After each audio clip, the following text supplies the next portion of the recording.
Yang perlu kita tegaskan hari ini adalah bahwa seluruh kejahatan yang dilawan oleh aksi Kamisan adalah kejahatan luar biasa yang tidak bisa diputihkan. Kejahatan luar biasa yang tidak bisa dilupakan. Kenapa?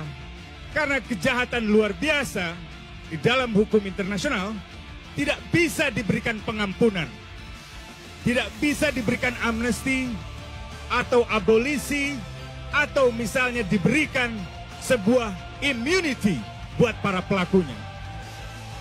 Meskipun Jenderal Pinochet diberikan immunity, otoritas Inggris menangkapnya sebagai penjahat kemanusiaan. Meskipun Jokowi mengangkat sejumlah jenderal dengan posisi-posisi yang penting, tidak akan pernah kejahatan itu bisa diputihkan. Yang kedua, kejahatan itu juga tidak bisa diputihkan karena kejahatan itu tidak mengenal ketentuan daluarsa atau statute of limitation. Di dalam hukum internasional, banyak sekali pengadilan-pengadilan penjahat perang yang mengadili penjahat perang setelah sang penjahat perang atau sang penjahat kemanusiaan diadili dan dibebaskan di negerinya. Tentu saja negerinya masih dikuasainya, karena itu ia dibebaskan. Hukum internasional menegaskan untuk kejahatan penculikan, penyiksaan, penghilangan paksa, pembunuhan di luar hukum, perkosaan, dan berbagai kejadian luar biasa di masa Orde Baru tidak bisa diputihkan oleh negara manapun. Yang ketiga, biasanya para penjahat bersembunyi di balik proses hukum yang sudah berlalu. Saya pernah ditetapkan sebagai tersangka, lalu dibebaskan. Saya pernah diperiksa oleh Dewan Kehormatan Perwira, lalu saya tidak diapa-apakan. Karena itu kalau saya diadili kembali, maka itu melanggar hak asasi saya.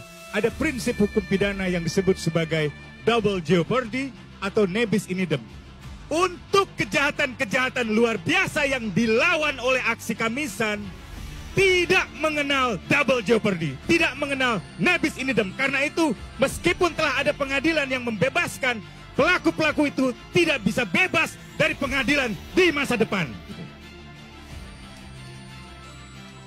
Yang keempat, ini juga relevan untuk diketengahkan adalah para penjahat seringkali bersembunyi dan mengelabui para pendukungnya dengan mengatakan, saya diperintah oleh atasan saya. Saya tidak punya dasar untuk menolak perintah itu. Itulah doktrin superior orders di dalam hukum internasional yang membolehkan seseorang lepas dari jeratan hukum pidana. Tetapi itu lagi-lagi untuk kejahatan biasa, bukan untuk kejahatan luar biasa.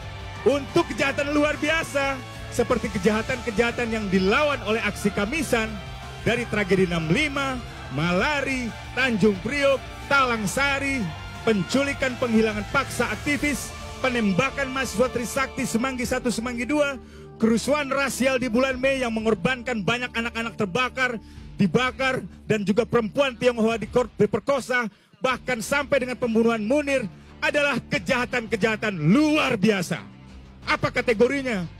Enforced disappearance, extrajudicial killing, crimes against humanity, atau dalam tragedi 65 adalah genocide. Karena itu ia tidak bisa diamnesti, ia tidak bisa mengenal daluarsa, ia tidak bisa ditunda karena pernah diadili sebelumnya, dan pelakunya tidak boleh bersembunyi di balik perintah atasan. Jadi meskipun ada orang yang mengatakan saya dulu diperintah oleh presiden, saya diperintah oleh Panglima TNI, saya diperintah oleh misalnya Danjen Kopassus, tapi kalau kejahatan itu adalah penculikan dan penghilangan paksa, atau misalnya pembunuhan di luar hukum, perkosaan, dan lain sebagainya, kejahatan itu lagi-lagi tidak bisa diputihkan. Hidup korban! Hidup korban! Jangan diam! Jangan diam! Tangkap Prabowo! Tangkap Prabowo! Tangkap Prabowo!